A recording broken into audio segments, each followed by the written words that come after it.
sebenarnya modal dan apa yang bisa dibanggain oleh Kak Anies selama 5 tahun jadi gubernur DKI? Pasti ini akan ditanya juga kalau nanti ada di debat capres kan. Apa sih modalnya selain diusulkan? Ya. Highlightnya 5 deh.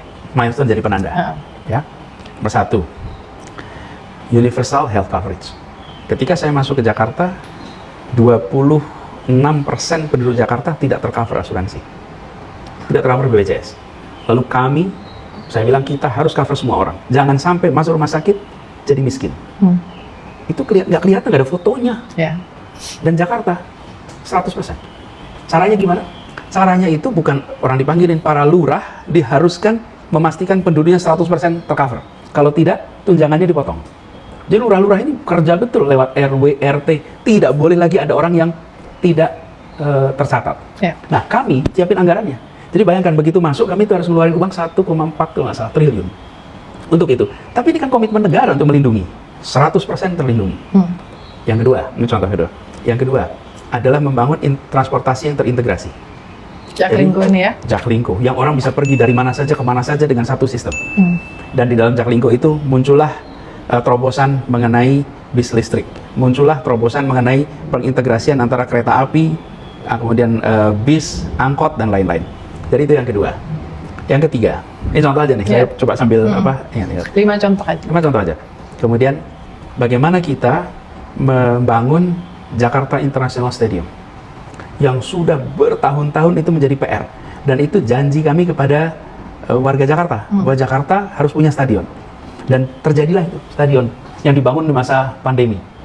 Yang konsepnya adalah stadion modern, yang datang ke sananya menggunakan kendaraan umum, karena itu dicari tempat yang di samping rel kereta api. Ya.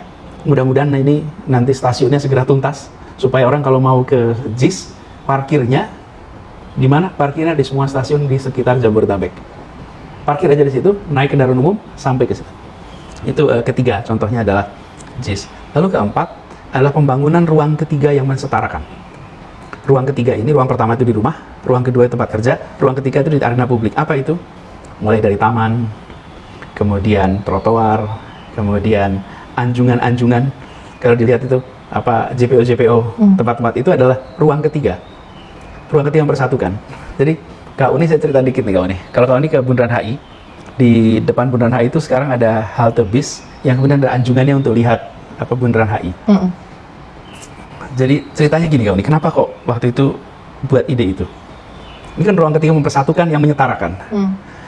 Kalau Kak Uni berada di hotel di sudutnya Bundaran HI, kan ada restoran-restoran mahal tuh di situ bagus-bagus. Itu kalau di restoran itu kacanya besar sekali. Itu kita bisa lihat Bundaran HI itu bagus sekali. Benar kan?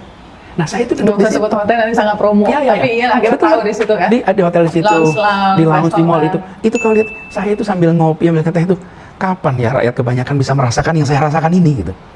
Karena ini kan ruang ketiga, cuma ruang ketiga berbayar kan. Restoran, kafe, mall itu kan ruang ketiga berbayar. Kapan pemandangan yang indah ini bisa dirasakan oleh rakyat kebanyakan gitu. Ya kita harus fasilitasi. Jadi membuat anjungan itu bukan soal pemandangan, bukan. Saya ingin agar rakyat Jakarta yang dari semua strata sosial ekonomi bisa merasakan indahnya Bundaran HI, pengalaman di situ, sebagaimana kita-kita yang ditakdirkan bisa bayar restoran di situ. Buat healing tipis-tipis kalau kata anak zaman sekarang ya. Bisa jadi begitu. Kan itu. Nah, jadi itu contoh ruang ketiga yang kita bangun dengan serius. Lalu contoh berikut yang kelima adalah sistem pendidikan. Bagaimana kita melakukan reformasi dalam rekrutmen siswa sehingga sekolah-sekolah itu sekarang memiliki siswa yang latar belakangnya beragam semua.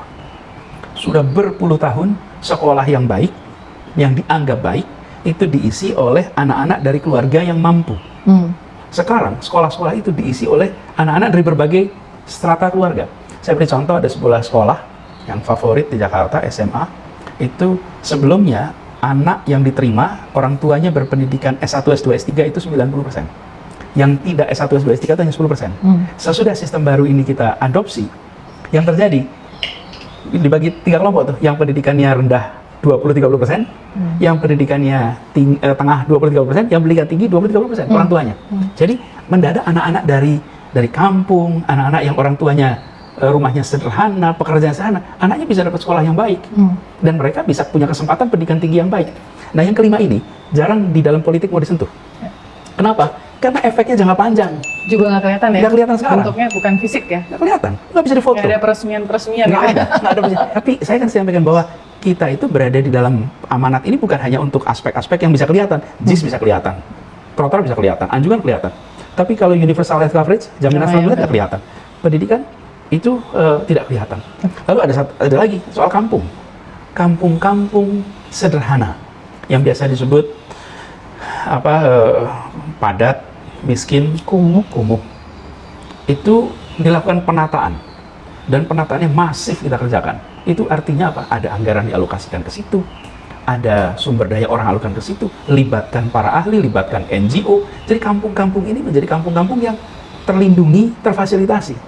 Dan ini Kak Uni, dari semua acara menuju perpisahan selesainya saya di tugas di Jakarta, yang paling menyentuh, yang paling buat saya itu mengharukan, itu ketika kampung-kampung mereka berada dalam jaringan rakyat miskin kota, itu bikin perpisahan di kota tua. Dan mereka mengutarakan hal sederhana. Akhirnya kami merasa dilindungi. Akhirnya kami merasa dihargai. Akhirnya kami bisa hidup dengan tenang.